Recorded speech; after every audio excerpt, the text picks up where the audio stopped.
Polisi merazia sejumlah titik jalan yang rawan eksploitasi anak.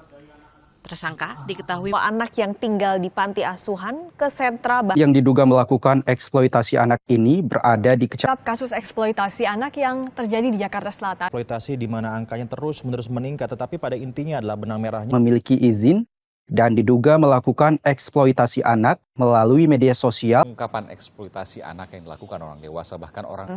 Ada 2 orang saudara yang ditangkap sebagai tersangka dalam kasus ini. Polisi bukan saja mereka yang jauh dari asuhan orang tua, tapi juga yang berada di dalam keluarga mereka sendiri. Tua ternyata tidak membuat pelaku jerah. Untuk mendapatkan uang sebanyak 15 anak. Bahagia Kementerian Sosial. Nantinya anak-anak akan dipulangkan ke orang. Bahkan sebagian anak-anak lain juga disewakan dengan tarif yang beragam. Lantas, pada rekan kami Dian Nugraha dan Naufal Helmi, para pelaku selalu berujung pada kekerasan. Betul, dan anak-anak yang menjadi korban mendapati belasan anak dipekerjakan sebagai pengemis, joki 3-in-1. Mengeksploitasi anak dengan dalih impitan ekonomi. Demi keamanan. Kecamatan Medan Tuntungan. Panti asuhan ini diketahui tidak bukan sebagai tersangka mengeksploitasi anak pasca menggunakan bayi untuk dibawa mengemis. Tidak hanya itu, tersangka bahkan memberikan pil penenang dosis tinggi kepada bayi berusia 6 bulan agar tak rewel selama mengemis di jalan. Diperkirakan sejak lahir sang bayi sudah menjadi korban eksploitasi. Mereka seharusnya bermain, belajar, tertawa, dan bermimpi.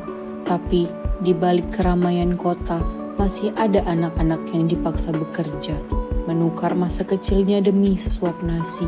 Setiap hari, mereka berhadapan dengan bahaya, cuaca yang tak menentu, pandangan sinis orang dewasa, dan terkadang tangan-tangan yang memperalat mereka.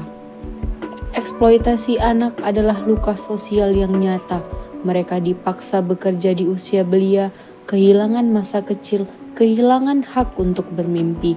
Padahal setiap anak berhak untuk tumbuh, berhak untuk belajar, dan berhak untuk merasa aman. Saatnya kita berhenti berpaling, saatnya kita melindungi mereka. Karena setiap anak berhak untuk bahagia, berhak untuk bermimpi, dan berhak untuk hidup tanpa eksploitasi.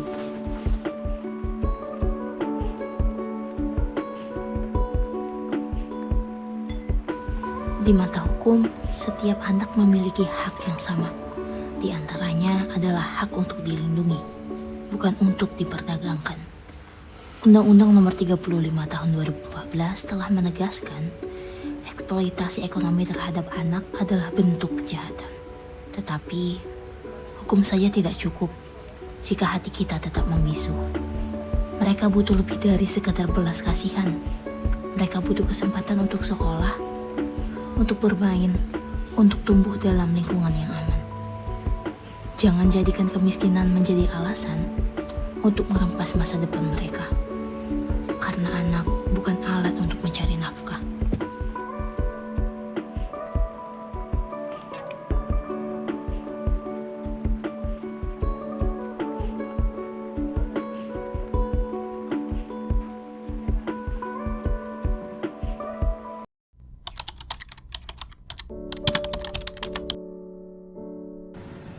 Anak bukanlah alat untuk mencari nafkah. Mereka adalah generasi penerus bangsa yang berhak mendapatkan pendidikan, perlindungan, dan kasih sayang. Namun, nyatanya di Indonesia masih banyak anak yang mengalami eksploitasi ekonomi. Mereka disuruh bekerja di usia muda, bahkan di tempat yang berbahaya. Untuk itu, mari kita jaga hak anak untuk tumbuh dengan layak. Karena setiap anak berhak bermain, belajar, dan bermimpi, bukannya bekerja di jalan demi sesuap nasi.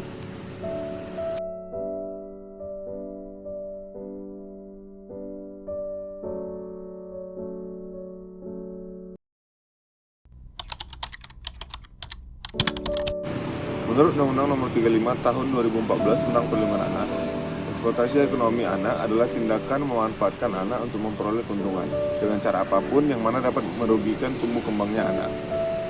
Dan itu berarti pelanggaran hukum, yang mana bisa dikenakan sanksi pidana bahkan penjara. Kita semua memiliki peran.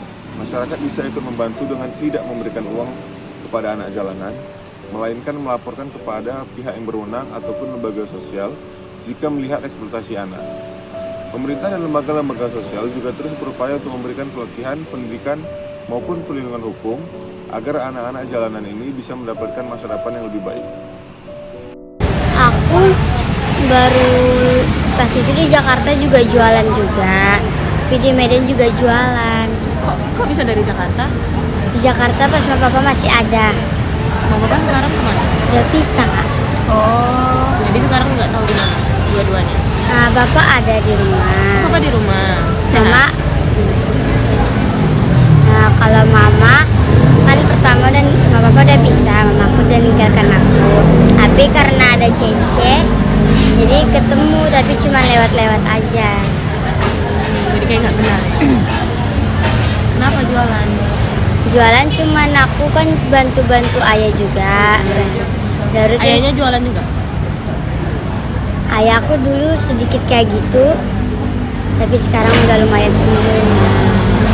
Jadi ya ini kan aku jualan, jadi sekalian bantu-bantu aja.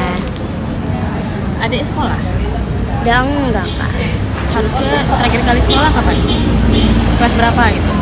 Kelas berapa? Udah nggak sekolah lagi. Nggak tahu kelas berapa. Nggak ingat. Oh, berarti nggak sekolahnya udah lama ya? Pengen sekolah nggak? Ya. Pengen. Terakhir sekolah di mana? Di sini apa di Jakarta? Kayaknya di Jakarta lah. Oh, terakhir di Jakarta. Berarti pas ke Medan itu sama nenek? Ayah. Sama ayah. Oh, berarti ayahnya orang sini ya? Iya. Ayah jualan apa? Ayah dulu kan sedikit kayak gitu. Sekarang di rumah karena takut masuk kayak gitu. Jadi ini sama nenek berdua aja hari ini? Sama bibiku juga, itu bibiku kak. Yang pakai jilbab itu? Semuanya jualan tisu? Jualan tisu. Emang jual tisu kayak gini ada untungnya? Ada. Satu hari berapa lah dapatnya? Kalau itu kan 200 kalau lagi rame, tapi karena sepi terkadang juga lumayan kan. Lumayan di mana? Tembong kak. Jauh ya? Kesini naik apa? Naik angkot kak. Pernah nggak satu harian nggak ada yang laku gitu? Nggak pernah. Oh, selalu pernah ya? Ada lagi?